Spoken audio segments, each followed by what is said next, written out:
Hi friends, நம்ம இன்றைக்கி நம்மளோட பாரம்பரிய பலகாரம் சுழியம் எப்படி பண்ணுறதுன்னு பார்க்கலாம். இது ரொம்ப சிம்பிளாக ரெடி பண்ணிடலாம். அதுக்கு முன்னாடி நம்ம சேனலில் கிவ்அவே அனௌன்ஸ் பண்ணி கிஃப்ட்டும் சென்ட் பண்ணியாச்சு. அதில் பார்ட்டிசிபேட் பண்ண எல்லாருக்கும் ரொம்ப ரொம்ப தேங்க்ஸ். நெக்ஸ்ட் கிவ்அவே சீக்கிரமாகவே அப்டேட் பண்ணுவோம். நம்ம சேனலில் வர வீடியோஸ் எல்லாம் ரெகுலராக வாட்ச் பண்ணுங்கள். கண்டிப்பாக நீங்களும் பார்ட்டிசிபேட் பண்ணுங்கள். வாங்க இப்போது எப்படி பண்ணுறதுன்னு பார்க்கலாம். அதுக்கு ஃபஸ்ட்டில் 1 கப் கடலைப்பருப்பு எடுத்திருக்கேன். இதை தண்ணியில் நல்லா கழுவிட்டு ஒரு 1/2 அன் ஹவர் போல் நான் ஊற வச்சுக்க போகிறேன். ஊற வைக்காமல் செய்யலாம். ஊற வச்சிட்டோம்னா சீக்கிரமாக நமக்கு குக் ஆகும். இப்போது இது இருக்கட்டும். ஒரு 1/2 அன் ஹவருக்கு அப்புறம் பார்க்கலாம். டைம் இருந்தால் ஒரு அரையிலேருந்து 1 மணி நேரம் போல் கூட ஊற வச்சுக்கோங்க. சீக்கிரமாக நமக்கு வெந்து வந்துடும்.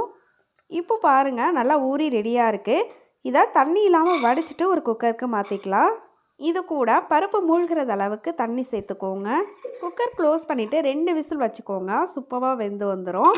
ஒருவேளை பருப்பு ஊற வைக்கல அப்படின்னா ஒரு 3லேருந்து 4 விசில் போல் வச்சுக்கோங்க. அப்போ கரெக்டாக இருக்கும். 2 விசில் வந்ததும் ப்ரெஷர் தானாக ரிலீஸ் ஆனதும் குக்கர் ஓப்பன் பண்ணிக்கலாம். இப்போ பாருங்கள், பருப்பு நல்லா வெந்து வந்துருச்சு. பருப்பு நல்லா குழைவாக அப்படிலாம் இருக்கக்கூடாது. பருப்பு எல்லாம் நல்லா வெந்து வந்துருச்சு. ஆனால் இது போல் முழுசாகவே இருக்கணும். அதுதான் கரெக்டாக இருக்கும். இது போல் கையில் எடுத்து பாருங்கள், நல்லா மசிஞ்சு வந்திருக்கணும். இந்த அளவுக்கு இருக்கணும். பருப்பை லைட்டாக மிக்சர் ஜாரில் கோஸாக அரைச்சி எடுத்துக்கோங்க. தண்ணி இல்லாமல் மிக்சர் ஜாருக்கு மாற்றிக்கலாம். இது கூடவே ஒரு 2லேருந்து 3 ஏலக்காவை சேர்த்துட்டு அரைச்சிட்டு எடுத்துகிட்டு வந்துக்கலாம். இதை அப்படியே ஒரு பவுலுக்கு மாற்றி வச்சுக்கலாம். இதே போல் மீதம் இருக்குல்ல, அதையும் நம்ம அரைச்சிட்டு எடுத்துகிட்டு வந்துக்கலாம். இது போல் நல்லா உதிரியாக அரைச்சி எடுத்துகிட்டு வந்துக்கோங்க. பருப்பு எடுத்து பார்த்தீங்கன்னா 1 2 முழுசாக இருக்கும். அந்த மாதிரி இருக்கணும். அடுத்ததாக நம்ம வெல்லத்தை கரைச்சிட்டு வந்துடலாம். 3/4 கப் வெல்லம் சேர்த்துருக்கேன். உங்களோட இனிப்புக்கு ஏற்ப நீங்கள் கூட்டி குறைச்சி சேர்த்துக்கலாம். இதில் கொஞ்சமாக தண்ணி சேர்த்துட்டு வெல்லத்தை நல்லா கரைச்சிக்கோங்க. வெல்லம் நல்லா கரைஞ்சி இது போல் நல்லா கொதித்து வந்ததுக்கப்புறமா இதை வேறு ஒரு பாத்திரத்துக்கு ஃபில்டர் பண்ணிக்கலாம். அப்போ தான் நமக்கு தூசி மண் எதுவும் இல்லாமல் சுத்தமாக கிடைக்கும். இப்போது வெல்லம் நல்லா கொதித்து கொஞ்சம் திக்காக வந்திருக்குல்ல, இந்த ஸ்டேஜில் நம்ம 1 கப் அளவு துருவின தேங்காய் சேர்த்துக்கலாம். தேங்காய் இன்னும் கூட சேர்க்கலாம். டேஸ்ட் சூப்பராக இருக்கும் அதிகமாக சேர்த்தா.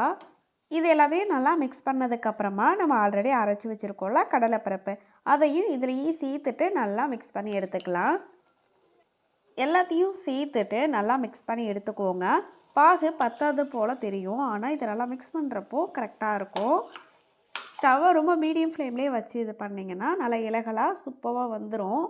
இது போல் எல்லாத்தையும் நல்லா மிக்ஸ் பண்ணி எடுத்துக்கோங்க. இது லைட்டாக சூடு ஆறட்டும். அதுக்குள்ளே நம்ம மேலே கோட் பண்ணுறதுக்கு மாவு ரெடி பண்ணிக்கலாம்.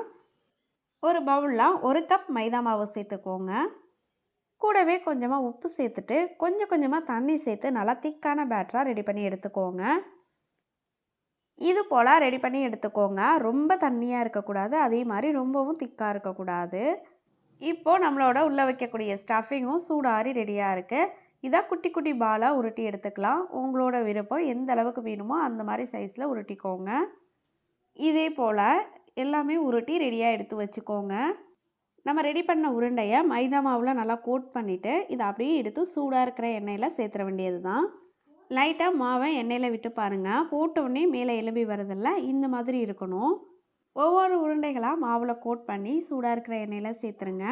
எண்ணெய் கொஞ்சம் மூழ்கி பொரியிற அளவுக்கு வச்சுக்கோங்க. ஒவ்வொன்றா உள்ளே சேர்த்துக்கோங்க. இது பொரியறதுக்கு ரொம்பலாம் டைம் ஆகாது. மேலே இருக்கிற மாவு மட்டும் பொரிஞ்சு வந்துட்டால் போதும். லைட்டாக செட் ஆனதுக்கப்புறமா கரண்டி வச்சு பொறுமையாக கலந்து விடுங்க. லைட்டாக இது போல் நிறம் மாறி பொரிஞ்சு வந்ததும் அழகாக நம்ம வெளியில் எடுத்துடலாம்.